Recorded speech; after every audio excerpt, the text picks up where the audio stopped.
Hello and welcome to our new video. তো আজকে আমরা চলে এসেছি ফিলোজফি ফাইনাল 2024-এর প্রশ্নপত্র নিয়ে।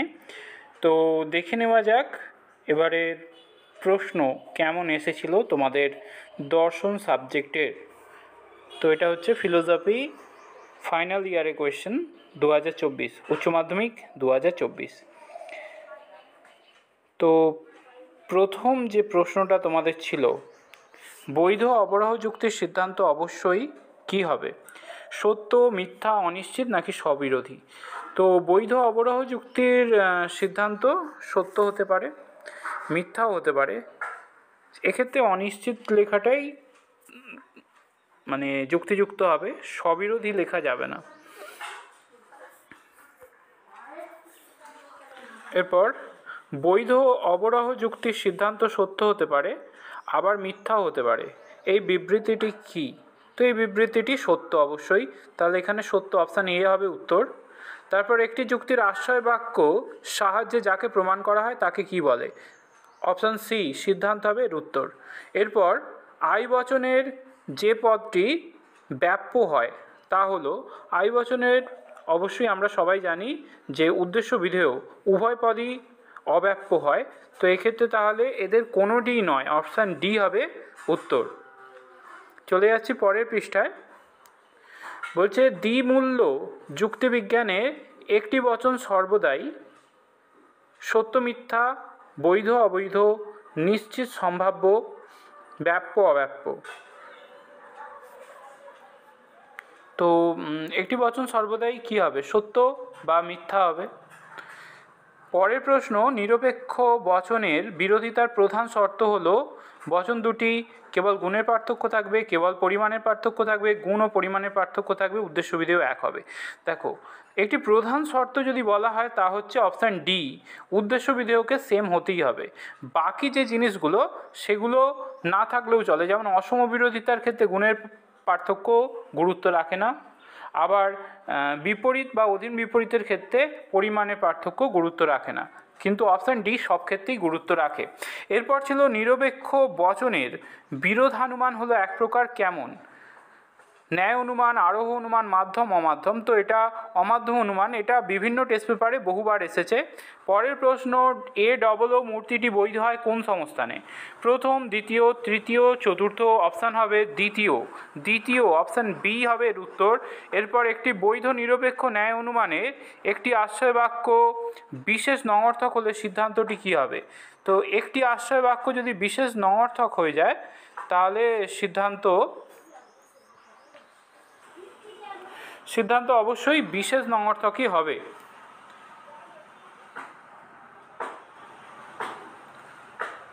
এর পরের পেজে চলে যাচ্ছি আমরা। কোয়েশ্চেন নাম্বার 10 ছিল, প্রাকল্পিক নিরপেক্ষ ন্যায় অনুমানে যদি অনুগকে স্বীকার করে পূর্বগকে স্বীকার করা হয় তাহলে যুক্তিটি কি হবে? তো প্রাকল্পিক নিরপেক্ষ ন্যায় অনুগকে স্বীকার করে যদি পূর্বগকে স্বীকার করা হয় তাহলে যুক্তিতে অনুগ স্বীকারজনিত দোষ ঘটে। তো অপশান এ ক্ষেত্রে উত্তর হবে অপশান এ, অবৈধ অনুগ স্বীকারজনিত দোষ। এরপর ছিল, হয় লক একজন বুদ্ধিবাদী অথবা লক একজন অভিজ্ঞতাবাদী দার্শনিক। লক নয় বুদ্ধিবাদী দার্শনিক, সুতরাং লক হয় অভিজ্ঞতাবাদী দার্শনিক। তো এখানে যে ব্যাপারটা হয়েছে সেটা হচ্ছে এটা অবৈধ হচ্ছে, দাঁড়াও এক মিনিট, এটা অবৈধ নয়, এটা বৈধই হবে, বৈধ ডিএস, কারণ এখানে অস্বীকার করে স্বীকার করা হয়েছে। আমরা জানি বৈকল্পিক যুক্তিতে অস্বীকার করে স্বীকার করলে যুক্তি বৈধ হয়। এরপর ছিল, সকল অ এস হয় অপি, এর বুলীয় ভাষ্য কী হবে? তো এটা যেহেতু এ বচনে এমনিতে এসপি বার ইকুয়াল টু 0 হয়, কিন্তু অ থাকার জন্য পি এর মাথায় বার উঠে যাবে, এস এর মাথায় বার থেকে যাবে। অপশান বি এক্ষেত্রে হবে সঠিক উত্তর। এরপর, সব দার্শনিকই ঈশ্বর বিশ্বাসী নয়, ও বচন।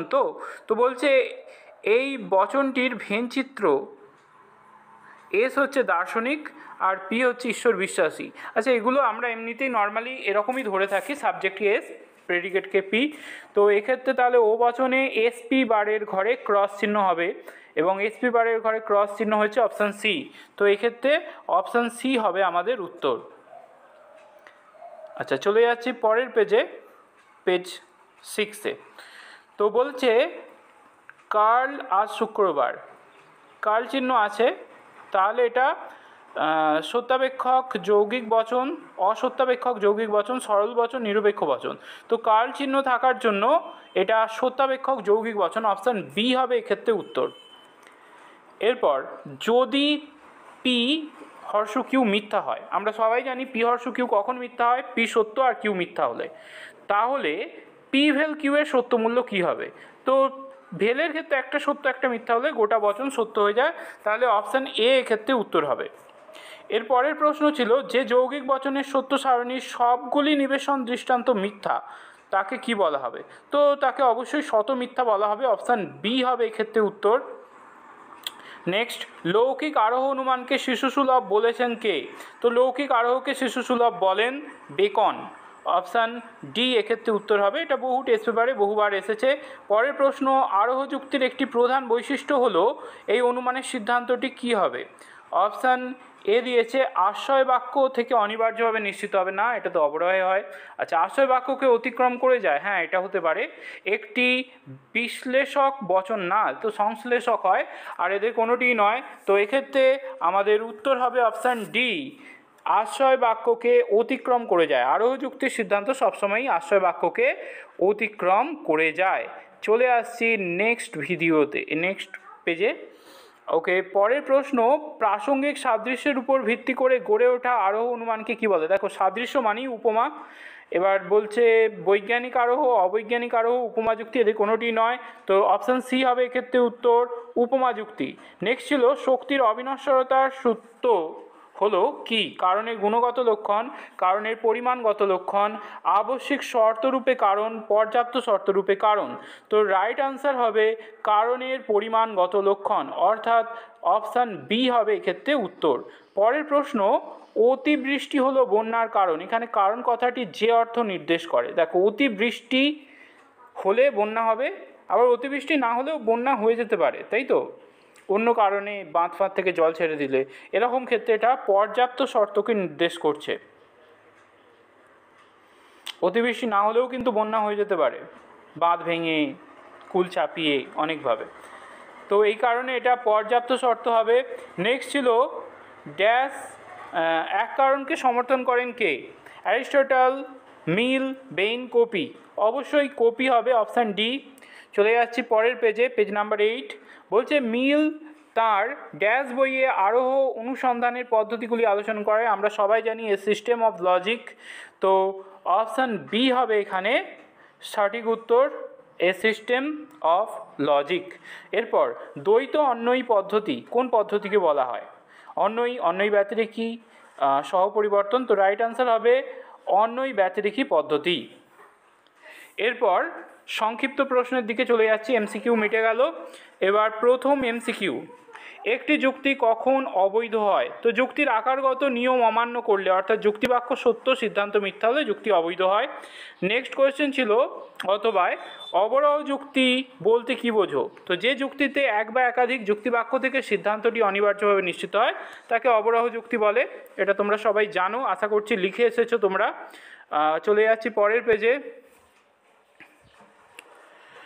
বলছে যদি ও বচন সত্য হয় তাহলে তার বিরুদ্ধ বচনের সত্য মূল্য কী হবে? ও এর বিরুদ্ধ আমরা কি জানি? এ বচন, তাহলে ও সত্য হলে এ বচন কী হবে? উত্তর মিথ্যা হবে। এরপর ছিল মানুষ অসৎ হতে পারে, এই বচনটির অসম বিরোধী বচন কী হবে? তো মানুষ অসৎ হতে পারে মানে আই বচন, আই এর অসম বিরোধী আমরা সবাই জানি এ বচন, তাহলে সকল মানুষ হয় অসৎ, এটা উত্তরে লিখে আসতে হবে। এরপর অ্যারিস্টটলের মতে বচনের বিরোধিতা কয় প্রকার ও কী কী? তো অ্যারিস্টটলের মতে বচনের বিরোধিতা হচ্ছে দুই প্রকার, এক বিপরীত আর দুই বিরুদ্ধ। এরপর বিরুদ্ধ পদ কাকে বলে? দেখো, যে পদ তার মূল শ্রেণীর সম্পূর্ণ বিরুদ্ধ শ্রেণীকে নির্দেশ করে তাকে বিরুদ্ধ পদ বলে, যেমন সাদার বিরুদ্ধ পদ অসাদা। এরপর ছিল কোনো বস্তুই যুগপদ ভালো ও উত্তেজক নয়, বচনটির ব্যাবর্তন করো। আচ্ছা, কোনো জিনিস ভালো উত্তেজক নয়, এটা ই বচন হবে। কোনো ভালো বস্তু নয় উত্তেজক, এর বিবর্তন করলে হবে কোনো সকল ভালো বস্তু হয় অউত্তেজক। নেক্সট, একটি গঠনমূলক প্রাকল্পিক নিরপেক্ষ ন্যায় কখন বৈধ হয়? তো প্রাকল্পিক ন্যায় আবার তাও গঠনমূলক, তাহলে প্রথমে অপ্রধান আশ্রয়বাক্যে পূর্বগকে স্বীকার করে সিদ্ধান্তে অনুগকে স্বীকার করতে হবে, তবে একটি গঠনমূলক প্রাকল্পিক ন্যায় বৈধ হবে। নেক্সট ছিল বিসংবাদী বিকল্প বলতে কি বোঝো? তো যে বৈকল্পিক বচনের বিকল্পগুলি পরস্পর বিরোধী অর্থাৎ একই সঙ্গে সত্য হতে পারে না তাকে বিসংবাদী বিকল্প বলে। নেক্সট ছিল একটি বিসংবাদী বৈকল্পিক বচনের উদাহরণ দাও। তো বিসংবাদী থেকেই দিয়েছে, বাঁচার কোনো রাস্তা নেই। তো এখানে উদাহরণ হবে ছেলেটি জীবিত অথবা মৃত, আজ রবিবার অথবা সোমবার, ফুলটি গোলাপ অথবা পদ্ম, এরকম অনেক উদাহরণ হতে পারে। পরিপূরক শ্রেণী কাকে বলে? উত্তর হচ্ছে মূল শ্রেণীর বিরুদ্ধ শ্রেণীকেই পরিপূরক শ্রেণী বলে। এরপর শূন্যগর্ভ শ্রেণী কাকে বলে? তো যে শ্রেণীর সদস্যদের বাস্তব অস্তিত্ব নেই তাকে শূন্যগর্ভ শ্রেণী বলে, যেমন মৎস্যকন্যা, পক্ষীরাজ, ঘোড়া ইত্যাদি। ভেনচিত্রে প্রকাশ করো অধার্মিক কবি আছে। তো অধার্মিক কবি আছে, এটার জন্য তোমার হচ্ছে এটা আই বচন, কোনো কোনো অধার্মিক ব্যক্তি হয় কবি, এবং আইয়ের ভেনচিত্র করলে আমরা পাবো হচ্ছে বক্সে ক্রস হবে। এক মিনিট, বক্সে নয়, এস বার পি এর ঘরে ক্রস হবে। এক মিনিট দেখিয়ে দিচ্ছি কেমন হবে চিত্রটা। তো দেখে নাও, যদি কেউ এই ঘরটাতে ক্রস দিয়ে থাকো তাহলে কিন্তু তোমাদের উত্তর সঠিক হবে, এছাড়া অন্য ঘরে যদি ক্রস হয়ে যায় তাহলে ব্যাপারটা ভুল হয়ে যাবে। আশা করছি বোঝাতে পেরেছি। চলে যাচ্ছি পরের পেজে, পেজ 10। দেখা যাক পরের পেজে কি আছে। এরপর ছিল কোন কোন প্রকার সত্যাপেক্ষক যৌগিক বচনের অনন্য মূল্য সত্য? কোন কোন প্রকার সত্যাপেক্ষক যৌগিক বচনের অনন্য মূল্য সত্য? তো এক্ষেত্রে কিছু শতসত্য বচনাকারের এক্সাম্পল দিতে হবে, যেমন হচ্ছে পি ভেল কার্পি, পি হর্ষপি ইত্যাদি। এরপর একটি সত্য সারণী গঠনের পিছনের মধ্যে সম্ভাব্যতা রহিত নিয়মটি। আচ্ছা,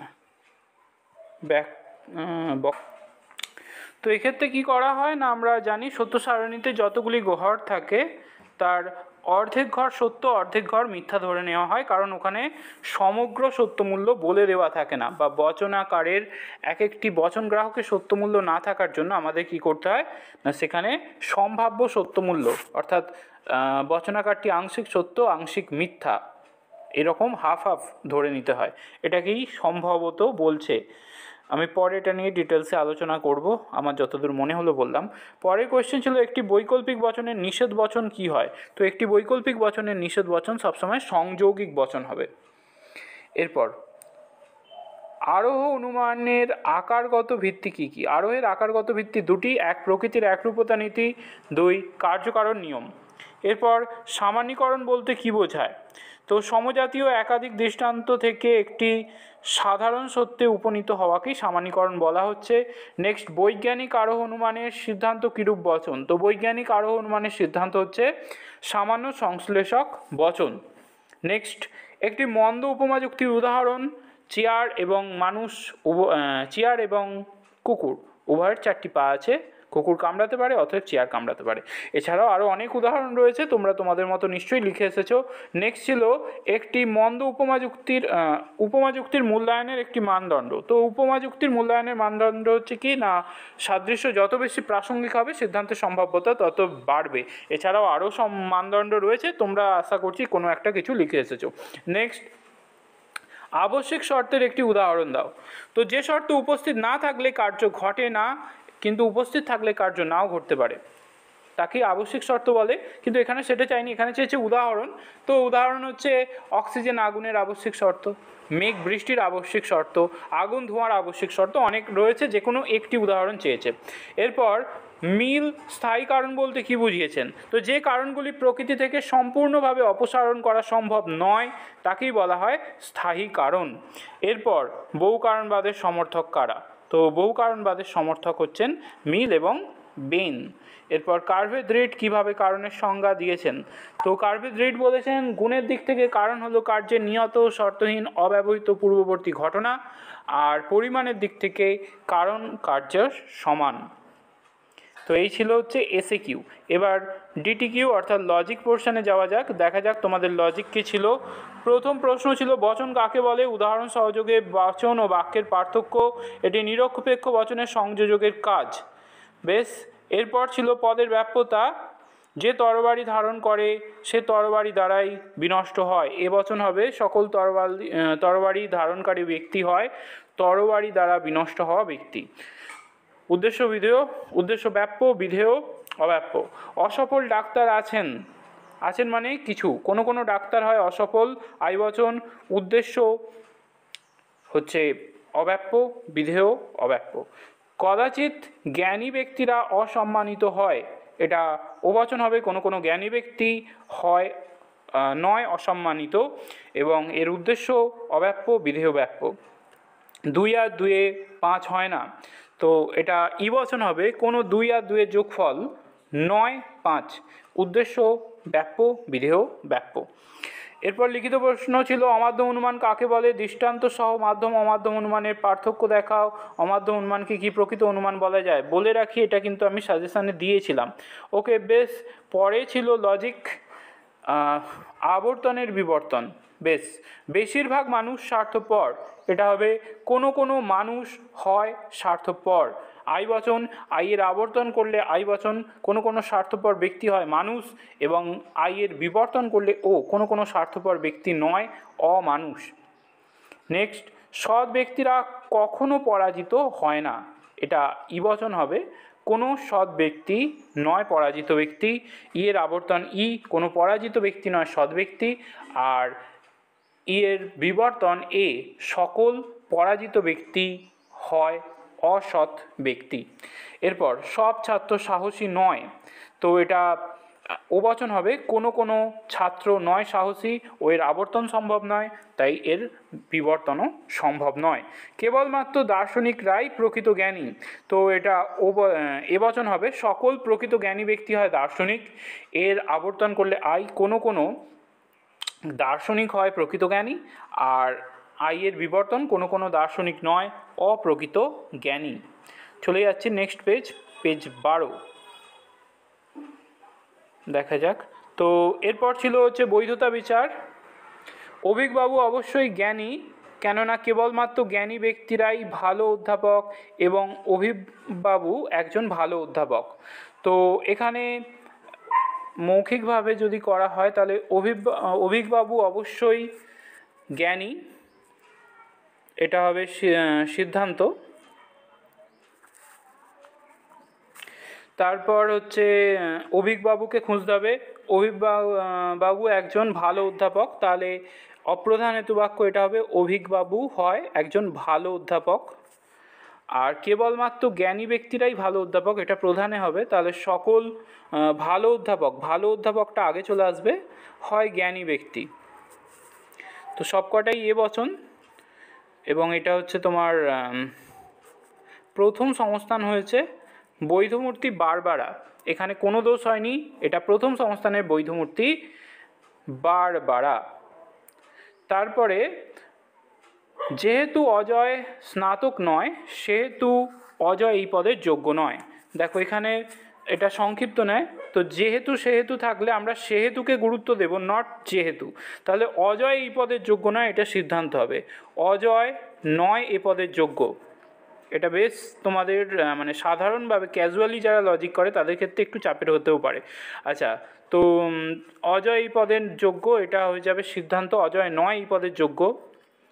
তারপরে অজয় স্নাতক নয়, তাহলে অজয় নয় স্নাতক, এটা হবে অপ্রধান হেতু বাক্য। এবার প্রধান হেতু বাক্য তৈরি করতে হবে, তাহলে সকল স্নাতক হয় এই পদের যোগ্য, এ বচন হবে, সকল স্নাতক হয় এই পদের যোগ্য, এটাও করা যেতে পারে। আর সকল যোগ্য ব্যক্তি হয় স্নাতক, এটাও করা যেতে পারে, যে যেটা করবে সংক্ষিপ্ত নেয়। যাই হোক, সিদ্ধান্তটা খুঁজে বার করাটাই এখানে বড় চাপের বিষয় ছিল। আচ্ছা, সকল স্নাতক ব্যক্তি হয় যোগ্য, এই পদের যোগ্য, এরকমটা যদি করো তাদের ক্ষেত্রে এটা হয়ে যাবে প্রথম সংস্থান এবং অবৈধ সাধ্যদোষ। আর যদি কেউ ঘুরিয়ে করে সকল যোগ্য ব্যক্তি, এই পদের যোগ্য ব্যক্তি হয় স্নাতক, সেক্ষেত্রে তার দ্বিতীয় সংস্থান হবে এবং যুক্তিতে কোনো দোষ হবে না এবং বৈধমূর্তি কেমিস্ট্রিস হবে। আশা করি ব্যাপারটা বুঝতে পেরেছো। পরের ছিল প্রমাণ করো। প্রমাণ করো মানে এখানে উপপাদ্য পড়েছে, মধ্যপদ, হেতুপদ প্রথম এবং দ্বিতীয় সংস্থান উভয় আশ্রয় বাক্যে ব্যাপ্য হতে পারে না। আর পড়েছিল কোনো বৈধ নিরপেক্ষ ন্যায় অনুমানের চতুর্থ সংস্থানে উপবচন প্রধান আশ্রয় বাক্য হতে পারে না। এরপর পড়েছিল মিলের ব্যতিরেকী পদ্ধতি, এ তো সাজেশানে ছিলই। এরপর সোনার চাহিদা যতই বাড়ছে ততই তার ক্রয় মূল্য ঊর্ধ্বমুখী হচ্ছে, সুতরাং চাহিদা বৃদ্ধি সোনার ক্রয় মূল্য ঊর্ধ্বমুখী হওয়ার কারণ। তো এখানে সহপরিবর্তন পদ্ধতি প্রয়োগ করা হয়েছে। চলে যাচ্ছি পরের পেজে এবং দেখা যাক কী কী টিকা পড়েছিল। আচ্ছা, টিকার আগে দোষ রয়েছে, সাপের কামড় থেকে মৃত্যু হয়, সুতরাং সাপ বিষধর। তো এটা সিম্পলি অবৈধ সামান্যীকরণ দোষ, এর ব্যাখ্যা করে দিতে হবে। মানুষের মতো গাছেরও প্রাণ আছে, এই মতো কথাটা দেখেই বোঝা যায় যে এটা উপমা যুক্তি হবে, মন্দ উপমা যুক্তি। এছাড়া টিকা ছিল কাকতালীয় দোষ, আর একটি আবশ্যিক শর্তকে সমগ্র কারণ হিসাবে গণ্য করা জনিত দোষ। তো আশা করছি তোমাদের পরীক্ষা ভালো হয়েছে এবং তোমরা সঠিক প্রশ্নের উত্তর দিয়েছো। আমি খুব দ্রুত ভিডিওটা বানিয়েছি, তো যার ফলে যদি ভুলভ্রান্তি হয়ে থাকে কমেন্টে জানিও, বা তোমরা কোন প্রশ্নের কি উত্তর করেছো বা তোমাদের প্রাপ্ত নম্বর কতটা হতে চলেছে সেটাও তোমরা কিন্তু কমেন্টে জানাতে পারো। চ্যানেলে নতুন হলে সাবস্ক্রাইব করো। আমার টার্গেট পূরণ হতে আর কিছুটাই বাকি রয়েছে। তো আর কিছু বলছি না, ধন্যবাদ।